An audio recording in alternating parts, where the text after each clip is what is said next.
Bonjour à tous, j'espère que vous allez bien, que vous passez un bon week-end et surtout un bon confinement. Alors aujourd'hui, vidéo sur l'immobilier. On va se poser une question ensemble. Est-ce que l'immobilier est encore intéressant en 2020 ?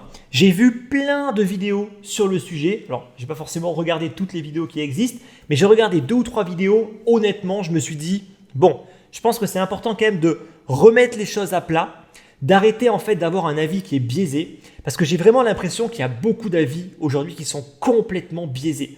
Entre ceux qui nous disent ça va être l'apocalypse, ça va être la fin du monde, ça va être l'effondrement, ça va être la fin de tout ce que vous voulez, et ceux qui nous disent il n'y a aucun problème, l'immobilier c'est un actif magique, miracle, qui va survivre sans aucun problème à toutes les crises, qui va limite pas perdre de valeur, je me suis dit il manque quand même d'objectivité un petit peu. Très souvent, ces personnes qui nous font des vidéos, alors peut-être qu'elles ont des intérêts à défendre. Moi, j'ai aucun intérêt à défendre. Donc, je vais essayer en fait de donner mon point de vue le plus objectif possible aujourd'hui sur l'immobilier. Est-ce que c'est toujours intéressant en 2020 avec le coronavirus, la crise sanitaire et la crise financière ? Alors, avant de commencer, si vous n'êtes pas encore inscrit pour recevoir mes lettres d'investissement, qu'est-ce que vous attendez dans la prochaine lettre ? Je vais justement parler un petit peu plus d'immobilier que dans cette vidéo, donc n'hésitez pas à vous inscrire. Le lien est juste dans la description, c'est gratuit, ça vous prend quelques secondes et vous ne prenez absolument aucun risque. Alors, est-ce que l'immobilier est intéressant en 2020 ? Bon, déjà, l'immobilier, c'est un sujet qui est toujours tendance en France. Je rappelle que 65% des Français ont une résidence principale.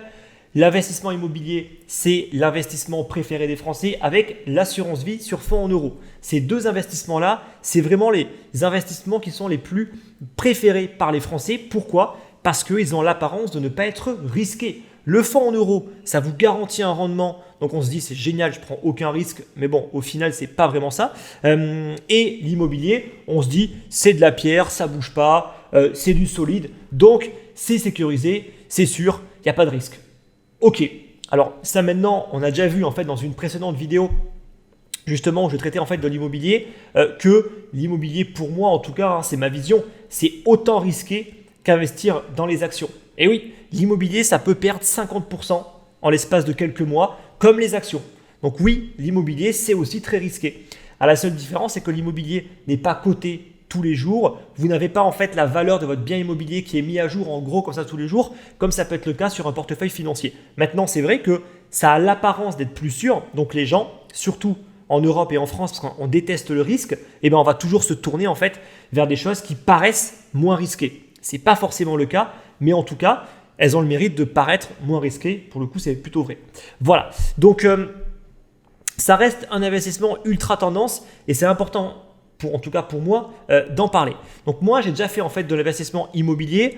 Ça fait maintenant quelques années que je n'ai pas fait en fait de nouveaux investissements immobiliers. Je n'ai pas forcément eu le temps et puis honnêtement, je n'étais pas hyper emballé en fait par les prix sur le marché. Donc j'ai mis un petit peu ça en stand-by. Mais maintenant, je me dis, bon, mais peut-être qu'on va pouvoir attendre encore un petit peu. Mais 2021-2022 sera peut-être une année intéressante pour refaire de nouveaux investissements. En tout cas, les investissements que j'ai actuellement, qui sont basés que sur de la location saisonnière, bien sûr qu'ils sont impactés, mais ce n'est pas forcément grave parce que je n'investis pas en fait que dans l'immobilier. J'ai plein d'investissements différents, j'ai aussi pas mal de liquidités justement pour me prémunir en fait d'une crise. Il ne faut jamais trop investir et prendre trop de risques, mais ça on aura l'occasion d'en parler. Alors, il y a vraiment les 2 écoles. Il y a ceux qui pensent que l'immobilier va s'effondrer, ceux qui pensent que l'immobilier va limite prendre de la valeur après la crise. Moi, je vais essayer de rester le plus neutre possible. Déjà, qu'est-ce qui est sûr ? Qu'est-ce qu'il faut surveiller ? Premièrement, le revenu. Le revenu des ménages, c'est vraiment ça qui est le plus important aujourd'hui. Est-ce que les revenus vont baisser, vont augmenter, vont stagner ? Bon, concrètement, à mon avis, les revenus vont stagner, sauf que il y aura des personnes qui vont se retrouver, malheureusement pour eux, sans emploi. Et surtout, tous les emplois qui sont touchés de près ou de loin par tous les commerces. Eux, ce sont ceux en fait qui vont vraiment souffrir le plus. Toutes les boîtes de services ne sont pas forcément celles qui vont le plus en souffrir. En plus, ils peuvent quand même continuer à peu près à travailler parce qu'il y a quand même le télétravail, même si ça a ses limites, bien évidemment. Mais en tout cas, ce qui est sûr, c'est que les revenus ne vont pas forcément être impactés. Par contre, c'est sûr qu'il y aura beaucoup moins d'augmentation, clairement, parce que les entreprises ne pourront pas se permettre d'augmenter les gens. En tout cas, à mon avis, elles pourront beaucoup moins se le permettre cette année. Et ensuite, il y aura du chômage. Est-ce que le chômage va exploser ou pas? Honnêtement, j'en sais rien. J'ai envie de dire, on verra. Honnêtement, on verra dans quelques mois, une fois la crise sanitaire passée, comment est-ce qu'on sera au niveau du chômage. Mais en tout cas, ce qui est sûr, c'est que le revenu des ménages, c'est ça en fait qui va nous donner la capacité d'emprunt. Plus les gens vont avoir une capacité d'emprunt qui va être importante, et plus ils vont pouvoir se permettre d'acheter des biens qui sont chers. Si jamais leur capacité d'emprunt diminue, ils ne pourront pas acheter au prix actuel. Donc, qu'est-ce qui va se passer? Les prix vont forcément baisser.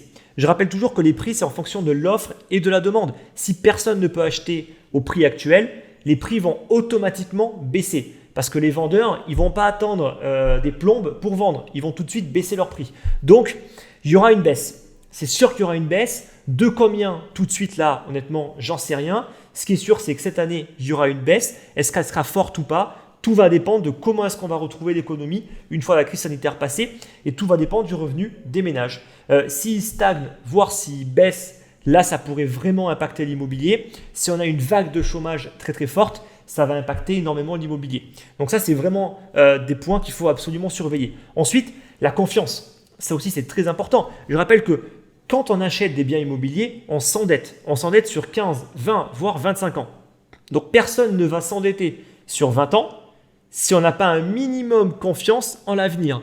Donc ça veut dire que si on a une crise économique, on a des incertitudes, du chômage et des faillites, on n'est absolument pas dans un contexte propice pour prendre du risque sur 15, 20 ans.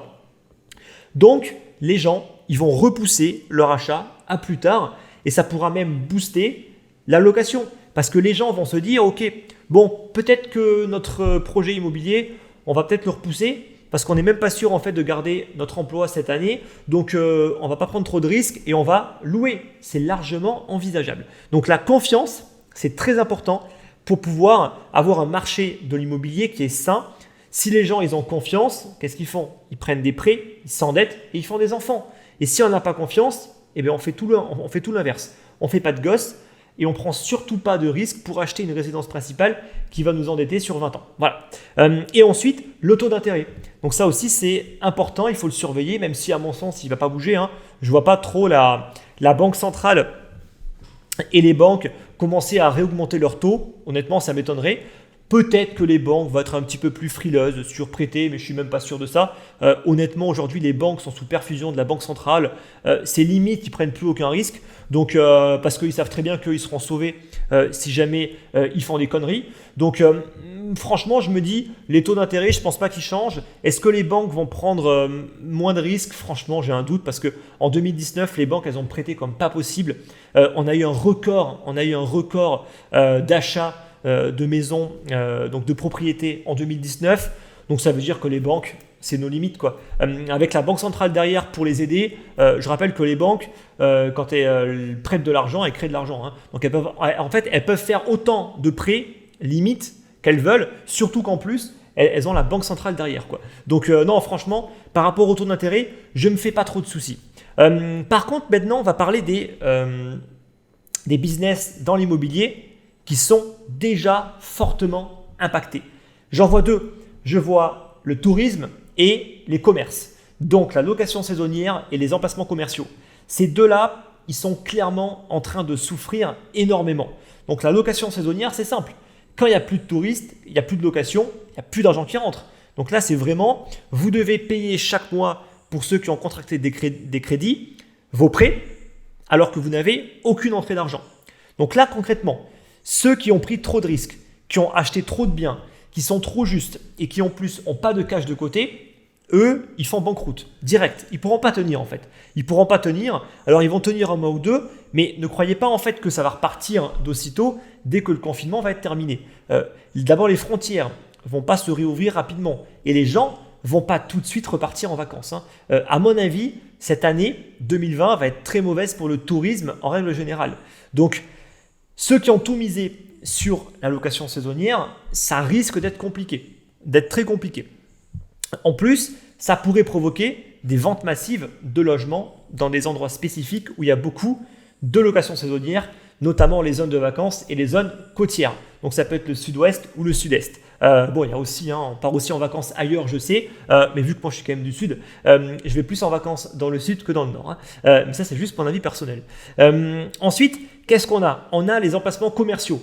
Et là, j'ai un graphique à vous montrer qui fait très très peur. Donc là, je vous mets le graphique de la société Unibail, qui est le premier groupe coté sur l'immobilier commercial dans le monde. Ils sont présents quand même dans plus de 13 pays, donc ils sont quand même vachement diversifiés. C'est pas que sur la France.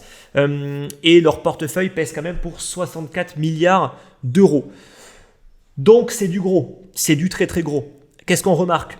On remarque qu'ils viennent de se prendre une dérouillée, mais une dérouillée comme pas possible. 2008, vous le voyez, c'était peanuts à côté. Là, ils ont pris une claque comme ils n'ont jamais pris une claque. Ils ont pris moins 50% en l'espace de quelques semaines.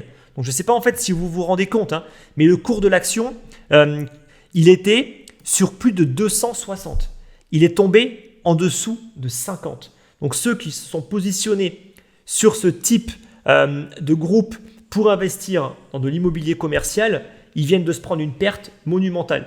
Donc, vous voyez qu'on vous dit souvent que les actions, c'est dangereux, c'est compliqué. Mais ne croyez pas en fait que l'immobilier, ce n'est pas dangereux. C'est extrêmement dangereux. Bon, alors là, je sais, là, c'est une boîte qui est cotée en bourse. Donc, vous allez me dire, oui, mais c'est comme une action. OK, sauf que là, c'est vraiment une entreprise qui est exposée sur de l'immobilier et de l'immobilier commercial. Donc là, vous voyez en fait l'impact que ça a. Et c'est pour ça en fait qu'on ne peut pas juste se dire l'immobilier, c'est bien. Non, on peut faire de la location saisonnière, on peut faire de l'emplacement commercial. Aujourd'hui, on prend vraiment cher, on en prend plein la gueule avec cette crise. Donc tout n'est pas bon à prendre dans l'immobilier et surtout tout n'est pas résilient en fonction des crises. Et là, on le voit clairement. Donc vraiment, l'immobilier commercial, il se prend une dérouillée et la location saisonnière se prend une dérouillée. Maintenant, quels sont ceux qui prennent le moins de dérouillés, pour rester poli, et qui sont plus résilients? On va avoir la colocation et la location long terme. Donc pour moi, la colocation, c'est toujours le meilleur compromis entre ratio risque-récompense, très haut rendement et en plus résilience. Pourquoi? Parce que les gens vont toujours étudier. Donc si on a vraiment des bons appartements proches des universités, qu'il y a un coronavirus, une crise économique, les gens vont quand même étudier. Donc honnêtement, les gens auront toujours le besoin de se loger. Donc la colocation pour moi ne sera pas énormément impactée, sachant en plus que la crise a eu lieu quasiment sur la fin de l'année scolaire. Il y aura les vacances. À la rentrée en septembre, on verra. Honnêtement, on verra. Je pense quand même que la crise sanitaire sera passée. Et dans ce cas-là, les colocations, elles auront été un petit peu impactées, mais sans plus, quoi. Là, on voit quand même que c'est un secteur qui est quand même beaucoup plus résilient. Et ensuite, la location long terme.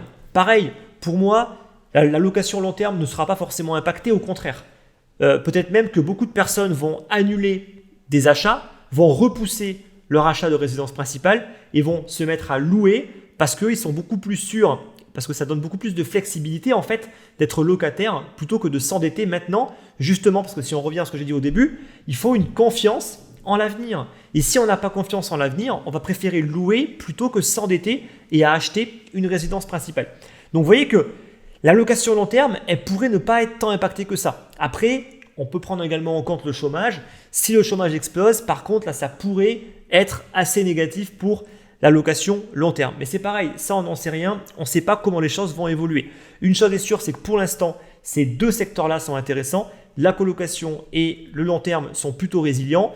Et je pense vraiment que la colocation, c'est ce qu'il y a de plus résilient aujourd'hui parce que les gens vont toujours étudier. Ils vont toujours devoir prendre des logements. Et pour aller chercher le moins cher et le plus pratique, la colocation, ça reste quand même le meilleur des compromis. Donc c'est pour ça que c'est assez intéressant. Maintenant, il faut quand même faire attention. C'est un secteur qui devient de plus en plus concurrentiel. Donc il ne suffit pas de juste se dire c'est bon, je vais faire un appart en colocation parce qu'il y a une université pas loin. S'il y a déjà 15 000 appartements en colocation à côté, les prix vont forcément devoir quand même baisser. Donc il faut toujours bien étudier le marché. Maintenant, si on fait quelques hypothèses sur ce qui pourrait se passer, je précise bien, pourrait se passer, ce sont des hypothèses. Ce ne sont pas des vérités absolues. Je n'ai pas la science infuse, je ne sais pas exactement qu'est-ce qui va se passer dans les mois à venir par rapport à l'immobilier, bien entendu. On est là, de toute façon, pour en débattre et surtout, n'hésitez pas à en débattre dans l'espace de commentaires. C'est fait justement pour ça, hein. Alors, l'endettement des États et le fait que Macron il n'est pas trop un grand fan de l'immobilier, ça pourrait quand même présager une augmentation de taxes. On pourrait très bien se dire, l'État a besoin de récupérer de l'argent de par toutes les nouvelles dettes qu'ils doivent contracter avec toutes les aides qu'ils ont annoncées. Je rappelle que quand l'État annonce des aides, il n'a pas l'argent, donc il va devoir l'emprunter sur les marchés financiers.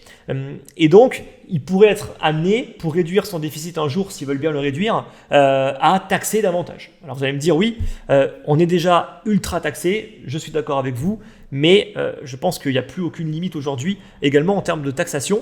Et où est-ce qu'il y a de l'argent aujourd'hui dans l'immobilier? Il y a beaucoup d'argent dans l'immobilier, donc peut-être qu'il y aura des augmentations de taxes ou des niches fiscales qui vont sauter. Honnêtement, tout est possible. Donc c'est pour ça qu'il faut faire attention par rapport à ça. L'endettement des États, cependant, il pourrait ne pas vraiment être un problème. J'ai vu des hypothèses qui sont assez intéressantes, comme quoi, en fait, ça se trouve, les banques centrales vont se dire, bon, écoutez, ce qui s'est passé avec le coronavirus, on oublie.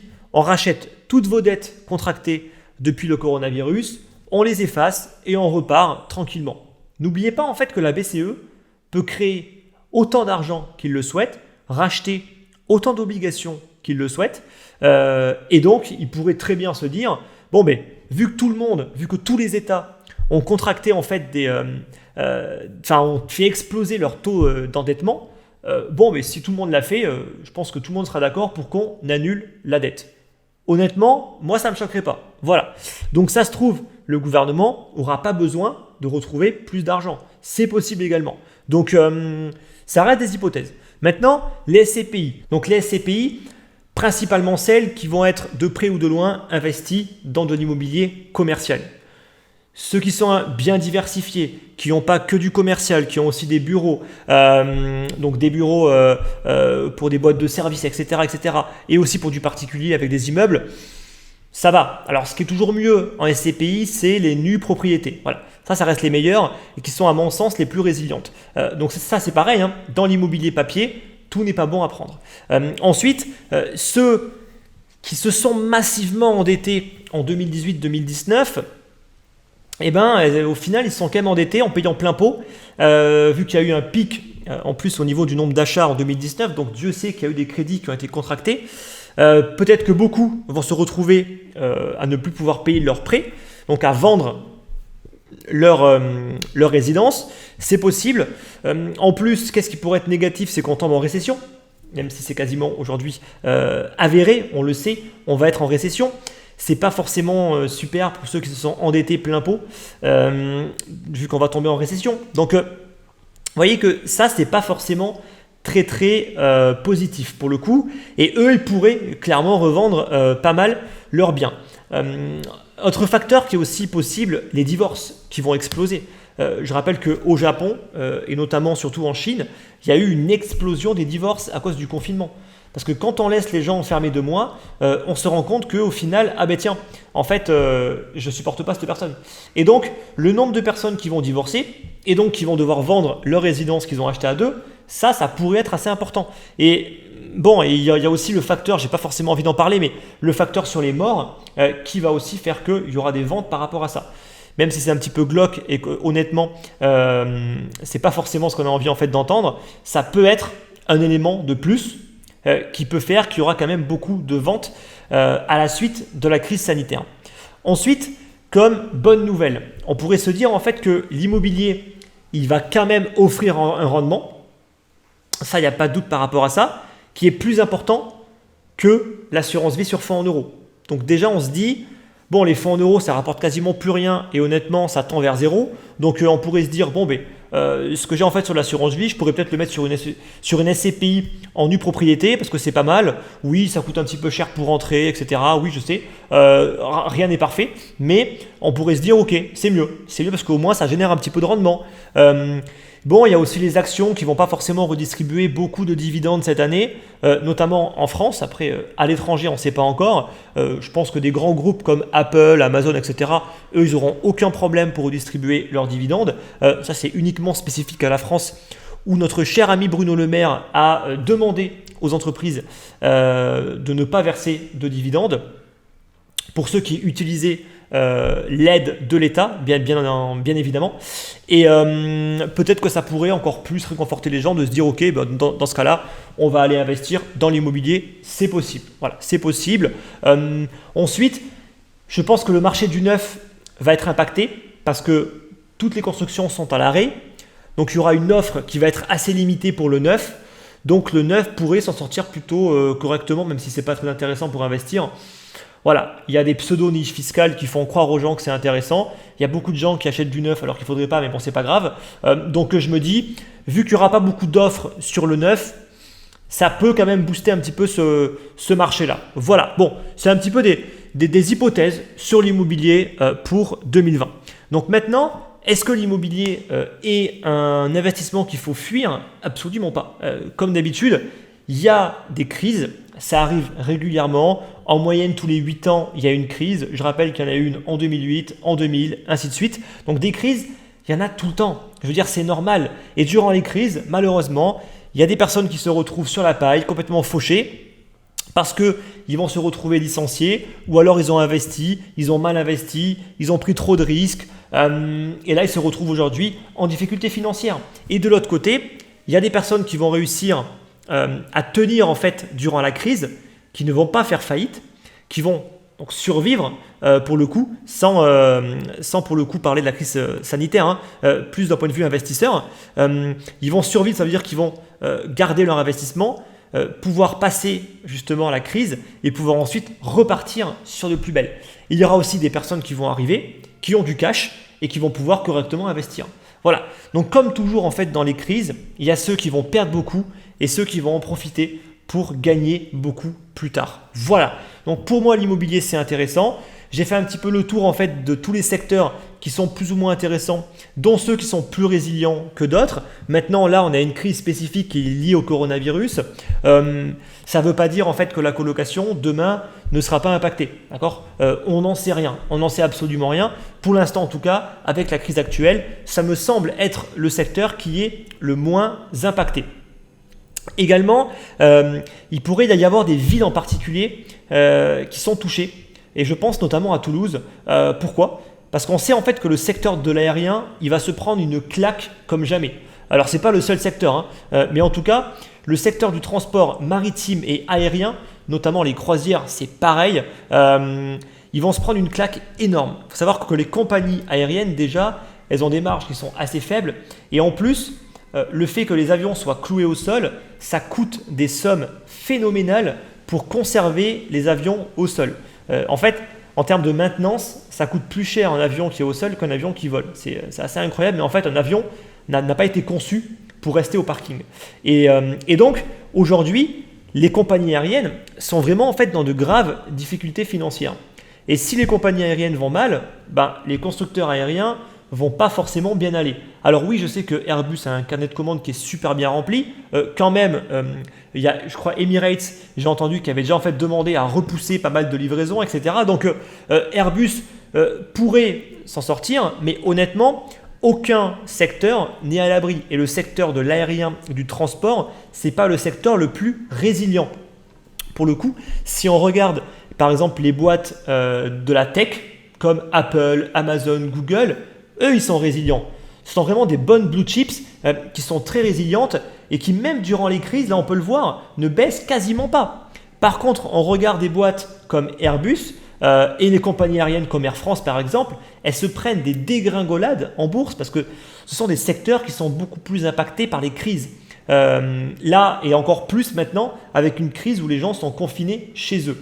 Donc par exemple, si demain, c'est juste une hypothèse, bien évidemment, c'est juste une hypothèse, si demain Airbus se trouve en difficulté, ça va forcément impacter le marché de l'immobilier sur Toulouse. Parce qu'on va dire qu'à Toulouse, la plus grosse entreprise, c'est Airbus. Donc vous voyez qu'au final, il peut y avoir ensuite des secteurs particuliers qui vont être plus impactés que d'autres. Il faut savoir que l'immobilier, il n'y a pas un secteur, il n'y a pas la France, il y a des micro-secteurs dans les villes, voire même par quartier dans les grandes villes. Donc c'est aussi pour ça qu'il faut investir intelligemment, prendre en compte tous les risques et investir dans des villes très souvent de moyenne taille qui sont bien diversifiées, qui ne dépendent pas d'une seule industrie. Comme ça, en fait, vous êtes vraiment tranquille. Voilà, investir dans l'immobilier, ça ne s'improvise pas. On ne se dit pas juste, tiens, allez, je vais investir à Toulouse parce qu'il y a Airbus, donc c'est génial. Non, pas du tout. C'est pas comme ça en fait qu'il faut réfléchir. Ou alors se dire, c'est bon, je vais investir sur Paris. Ben non, parce que justement, le prix est tellement élevé qu'en termes de rentabilité, vous serez quasiment à zéro, voire en négatif. Par contre, si on va chercher dans des petites villes, bah là, c'est beaucoup plus intéressant. Voilà. Bon, j'espère que c'est clair par rapport à l'immobilier. Surtout, n'hésitez pas à débattre dans l'espace de commentaires. Donc, j'espère avoir quand même apporté pas mal de réponses. Il y a beaucoup d'hypothèses, bien évidemment, sur ce qui pourrait se passer. Je pense qu'aujourd'hui, on ne peut pas dire exactement comment les choses vont évoluer. C'est pareil pour le secteur des crypto-monnaies, pour le secteur de la bourse, marché financier et le secteur de l'immobilier. On ne sait pas encore exactement comment les choses vont évoluer. C'est pour ça qu'il faut être prudent. C'est pour ça qu'il ne faut pas se précipiter. Je pense que se précipiter à investir en 2020 n'est pas une bonne idée. Moi, je serais beaucoup plus patient. Une crise, ça dure longtemps, ça dure plusieurs mois, voire plusieurs années. Donc, ne vous précipitez pas, ne vous inquiétez pas, les opportunités vont venir. Allez, j'espère que cette vidéo vous a plu. Nous, on se retrouve la semaine prochaine, dimanche prochain, même heure. Je vous dis bonne semaine, bon confinement, restez productifs et à la semaine prochaine. Merci.